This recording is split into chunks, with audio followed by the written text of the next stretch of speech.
Welcome to the Traveling Professors. I'm Professor Bob. And I'm Professor Sherry. And together, we are the Traveling Professors. Welcome to show number 112J of the Traveling Professors. This is Hotel Series number 5, Citizen M Hotel, Glasgow. When Sherry and I left Haltwhistle, here's our map of our direction. We didn't have any problems this time on the train. We simply went down to the local area, and once we just have to change trains at Carlisle and then go up to Glasgow. So our host dropped us off by the train station. This is as close as he could get. So we had to walk down the right-hand side till we got to the yard where the station was, and then waited for our train to come in. And then we got on the train, and it then goes into Carlisle. So here we are in Carlisle, and you see our train parked over there. This is the train line that goes between Hexham and Carlisle and actually goes all the way to the East Coast. And then we got on another train and headed into Glasgow. And we came into Glasgow Central. I thought we were going into Glasgow Princess Street, but that was no big deal. So here's a map of the town. So we came into the train station. We got a taxi,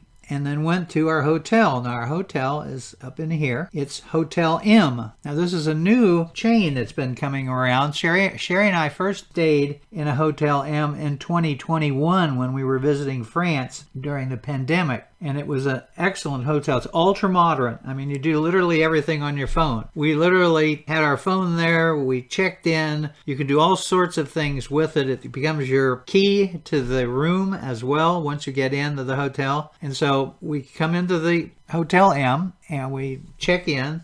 We were already checked in electronically, but I still like to make contact with the people at the desk there, and they double check things and said, yep, you can go on up to your room. And so we wandered around a little bit in the lower area. So here is the area where you can stay in the evening. They serve food here. You can order food, I think, almost 24 hours a day and pick it up here at the canteen. Now, when we were in the one in Paris, it had a full restaurant up on the next level. And then here's another area. You'll see all sorts of antiques in cubby holes all over the hotel. They like to do that. There are several sitting areas that you find. This is one of them. And then this is some of the objects that were in that room as well. And there's a video room.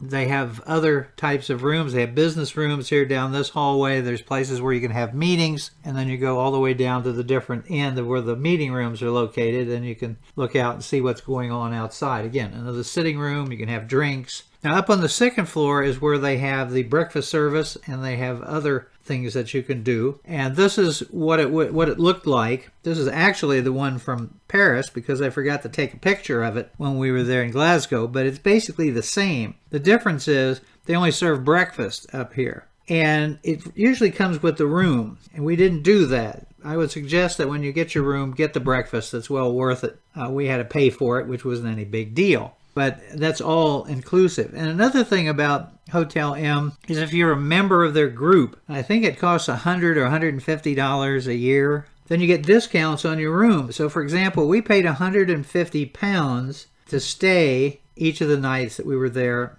at the Hotel M with a king-size bed. Had we had the deal, it would have been about $100 less. And it's just kind of break even. Was it worth paying the extra? It was basically what we were going to save. But if you were going to stay at least twice during a year at a Hotel M, this would be the thing to do. I know in another year, I think we're going to go to Paris and London and Milan for in between Thanksgiving and Christmas vacation. And the new one in London is right across from Victoria Station, right in the theater district. So it's a really good deal. It's very nice. But if you're not used to doing all the electronic stuff, it can be a little daunting. But they're very good at helping you. So we went up to our room on the third floor. So here's Sherry. Come in. You see one of the places there where you can put your stuff. And then this is looking out into the room. Now, we had a king-size bed. Our view was obviously not in the main area, but off to the back. You have drawers underneath the mattress. It's a little small, and I'm sure they have other sizes, but this is the one that we've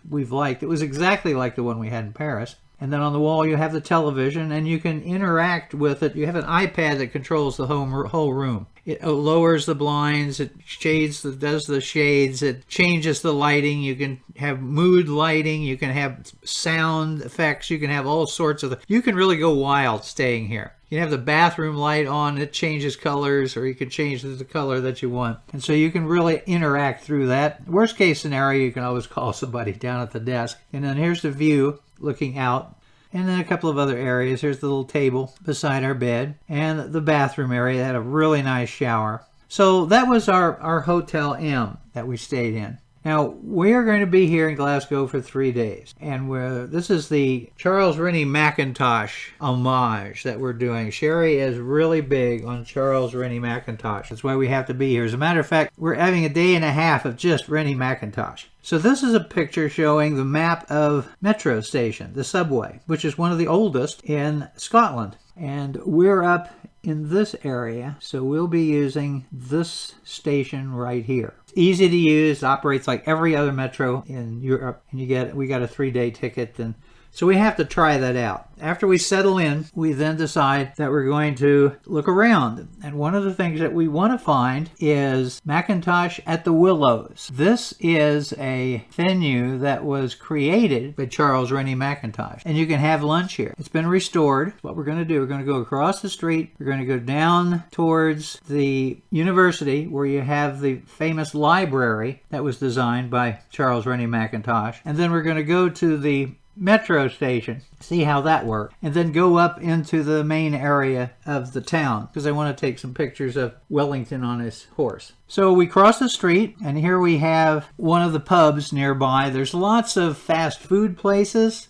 This was the nicest pub, and it's a Molly Malone's. I think every town in Scotland has a Molly Malone pub. So we just went by there, but when we finish up, that's where we have dinner that night. And if you remember Molly Malone, here we are in Ireland, in Dublin, waiting for one of our tours, and we're in the plaza where they have the Molly Malone statue. So anyway, we walk down the street, turn right at the next street, and then walk down by all these different shops, and there were all sorts of things you could buy. And we come to Mackintosh at the Willow. Now, I have reservations for the next day at 2 o'clock in the afternoon for high tea. So we checked it out, and they have a little exhibition. They have a nice little gift shop, and there's a little surprise that's going to come along because there's a second one in town. So we continued walking down that street until we start seeing the college, the university. And what you see in this building, underneath it is the original Charles Rennie Mackintosh designed library. Unfortunately, it burned years ago, and we thought it was completely restored. As you can see in this picture, there's lots of scaffolding.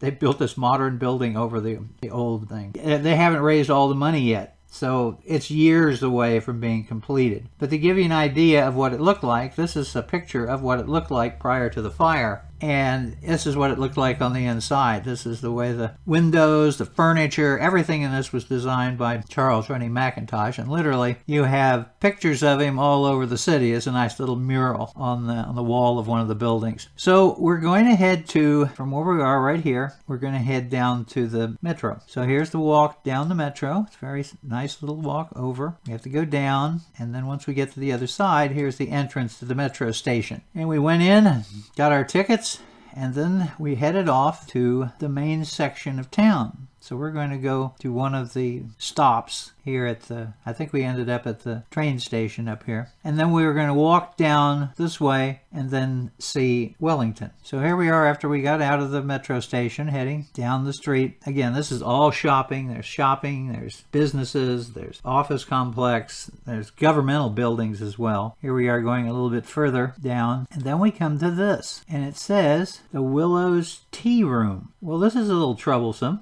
Obviously, it's a little narrower entrance than the other one. It is up above, as you can see with the windows, their names. So we'll worry about that later. But to give you an idea of the kind of architecture, you can see all kinds of spectacular architecture, paintings on the walls, and we went all the way down to the main train station's metro stop. And then we noticed that on the map we should have run into Wellington by now, but we were a little too far south, so we had to go over a block and go up to see him.